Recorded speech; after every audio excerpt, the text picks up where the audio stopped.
సమస్యలన్నీ అన్ని విన్న తర్వాత కూడా ముఖ్యంగా మేము చొరవ తీసుకొని ఈరోజు దాదాపు ఒక 12 కోట్లు 15 కోట్లు 3 కోట్లు ఎక్కువ పెట్టారా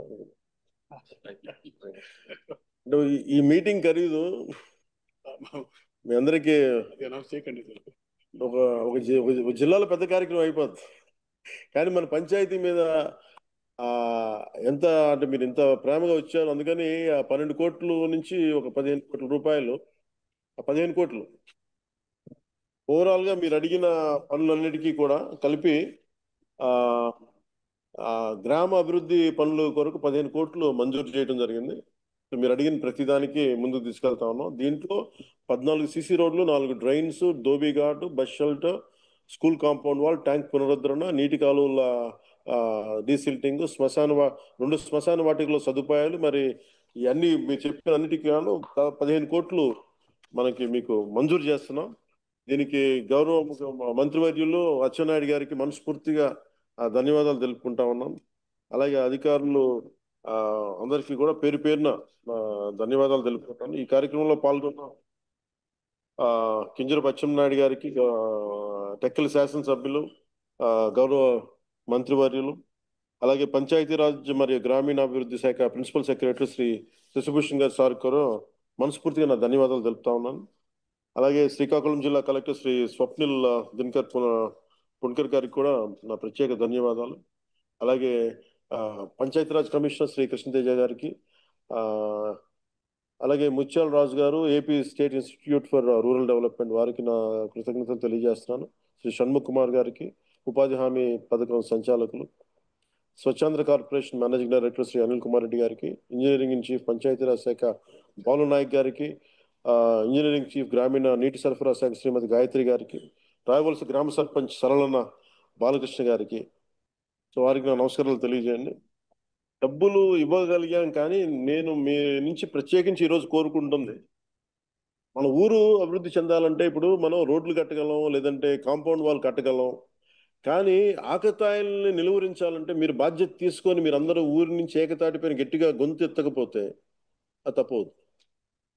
అంటే నేను నా ఉద్దేశం ఏంటంటే, మీరు రోడ్లు కట్టిన మన వాళ్ళు కాంపౌండ్ వాళ్ళు కట్టినంత మాత్రం ఆకతాయిలు ఏం మారరు.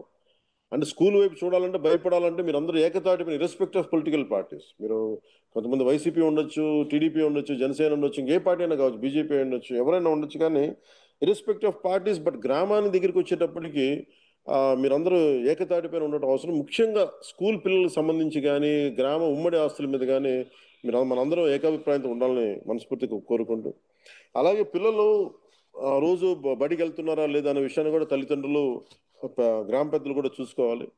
విద్య అనేది ఇందాక మన జగదీశ్వర్ గారు మాట్లాడుతా మన ఎడ్యుకేషన్ గురించి చాలా గొప్పగా చెప్పారు. అందువల్ల విద్య అనేది మనం పిల్లలకి ఇవ్వగలిగితే అది విలువైన ఆస్తి. అందుకని అది కూడా మీ దృష్టికి తీసుకొస్తా ఉన్నాను. అలాగే గ్రామ శుభ్రత, శానిటేషన్, వీటన్నిటికి కూడా మీరు అందరూ ప్రత్యేకించి భాగస్వామ్యం తీసుకోండి. కనీసం విలేజ్ సచివాలయాలు ఉన్నాయి, మీరందరూ పంచాయతీ ఆఫీసులు ఉన్నాయి, మీరందరూ కనీసం ఒక రోజుకి గ్రామ పరిసరాలని శుభ్రంగా చేసుకోవడంలో మీరు పార్టిసిపేట్ చేయాల్సిందిగా మనస్ఫూర్తిగా మిమ్మల్ని కోరుకుంటా ఉన్నాను. అంటే మన కష్టాలు వచ్చినప్పుడే విలువ తెలుస్తుంది. ఒకసారి మా ఇంట్లో ఏముంటుందంటే, నాకు వాటర్ ట్యాంక్లో నీళ్ళు అయిపోతాయి. మామూలుగా నీళ్ళు ఉన్నప్పుడేమో 3-4 బకెట్ కూడా చేసేస్తాను, కానీ నీళ్లు లేనప్పుడు ఒక హాఫ్ బకెట్తో సంపూర్ణంగా స్నానం చేస్తాను. అప్పుడు అనిపిస్తూ ఉంటుంది నీటి విలువ ఎంత అన్నాను.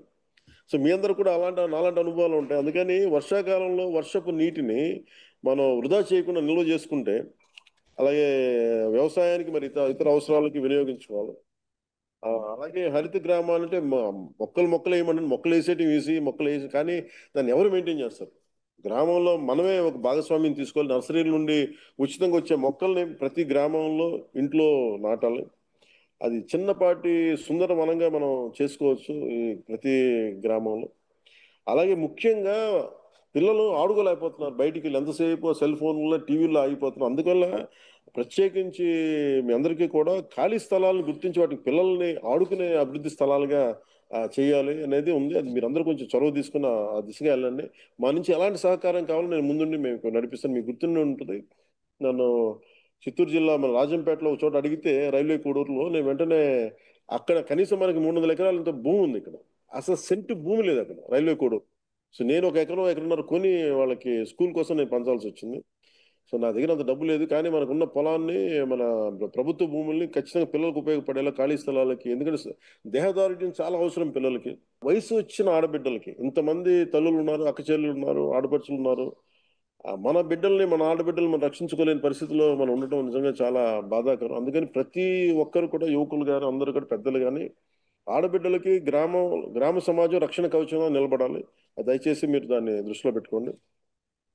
అవసరమైన భద్రతా చర్యలు కానీ, మరి అవగాహన కార్యక్రమాలు కానీ మీరు నిర్వహించండి. దానికి సంపూర్ణ సహకారం అందిస్తాం. అలాగే ఊరి నుంచి ఉన్నత స్థాయి చేరిన వారు తన గ్రామాన్ని మరవకూడదు. ఎక్కడో విదేశాల్లో ఉండేవాళ్ళు, ఇప్పుడు మన గౌరవ ముఖ్యమంత్రి గారు కూడా ఏం చెప్తున్నారంటే, ప్రతి ఒక్కరిని అడాప్ట్ చేసుకోండి. మన ఇండస్ట్రియలిస్టులు ఉన్నారు, పారిశ్రామికవేత్తలు, ఈ రాష్ట్రం నుంచి మీరు లబ్ధి పొందారు కాబట్టి ఎవరినో ఒకరిని మీరు తీసుకొని ఆ కొంత దత్తత తీసుకోమనే కార్యక్రమం ఉంది. అలాగే ప్రతి ఊరి నుంచి ఉన్నత స్థాయికి చేరిన వారు మన గ్రామాలు మర్చిపోకూడదు. ఇప్పుడు నేను కూడా ఎందుకు మీకు ఇంత నిలబడి మాట్లాడుతున్నానంటే, నా నేల నాకు జీవనాన్ని ఇచ్చింది. నాకు ఈ నేల నాకు అన్నం పెట్టింది. నాకు ఈ నేల నాకు బతుకునిచ్చింది. అలా నేల కోసం చేయడానికి నేను నా వంతు బాధ్యతగా నేను నిర్వహిస్తా ఉన్నాను. అలాగే మన ఊరు నుంచి వెళ్ళిన వేరే గ్రామాల్లో, వేరే ఊళ్ళలో ఉన్న ప్రతి ఒక్కరికి కూడా, ముఖ్యంగా మన టెక్కల్ నియోజకవర్గం, రావివలస పంచాయతీ నుంచి వచ్చిన ప్రతి ఒక్కరు కూడా తిరిగి మన గ్రామం వైపు చూడవలసిందిగా నేను కోరుకుంటా ఉన్నాను. గ్రామాభివృద్ధిలో వారు కూడా వారి వంతు పాత్ర పోషించాలి. అదే నిజమైన అభిమానం. తద్వారా దేశానికి సేవ చేసినట్టు అవుద్ది. చివరిగా నేను ఒక్కటి చెప్పాలనుకున్నాను. ఒక్కొక్కరి అంటే మీ అందరి భాగస్వామ్యం చాలా కీలకం. ఈ రోజున 350 మంది ఉండొచ్చు, కానీ 3500 మంది భాగస్వామ్యం చాలా కీలకం. దాని ఉంటే మీరు అభివృద్ధి దిశగా ముందుకు సాగుతుంది. మనందరం కలిసికట్టుగా పనిచేస్తే రావి వలస గ్రామం రాష్ట్రానికి ఆదర్శ గ్రామంగా కాకుండా ఆధ్యాత్మిక పంచాయతీ కూడా నిలుస్తుంది. అది మీ అందరి సహకారంతో మనం ఆశించిన అభివృద్ధిని తప్పకుండా సాధించగలం తెలియజేసుకుంటూ, యోగా డే వస్తుంది మనకి. International yoga day 21 June 2025.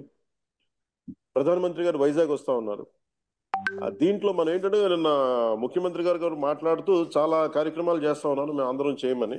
So మనం 25వ రోజున మీరు కూడా పిల్లలు కానీ, మీరు కానీ, అంటే నేను అడిగాను మొన్న ముఖ్యమంత్రి గారిని, అడుగుతా ఉంటే, ఆసనాలు అంటే ఇప్పుడు నా దగ్గర వక్రాసనాలు, చక్రాసనాలు చేయాలంటే మా అందరికి నడువులు పోయినాయి కదా, ఎలా చేయాలని. లేదు లేదు, దాని గురించి ప్రత్యేకమైన ఆసనాలు ఉన్నాయి.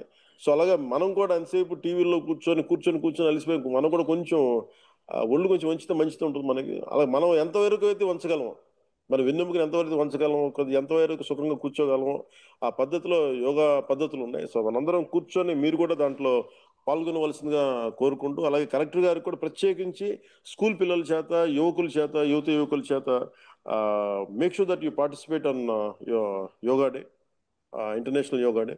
అందుకని ఒకసారి మీ అందరికీ తెలియజేసుకున్నాను. ఒకసారి మరోమారు రావివలస పంచాయతీ ప్రజలందరికీ కూడా మనస్ఫూర్తిగా ధన్యవాదాలు తెలుపుకుంటూ, వచ్చిన ఆడపడుచులకి, అక్క చెల్లెలకి, పెద్దలకి, మేధావులకి అందరికీ ధన్యవాదాలు తెలుపుకుంటూ సెలవు తీసుకున్నాను.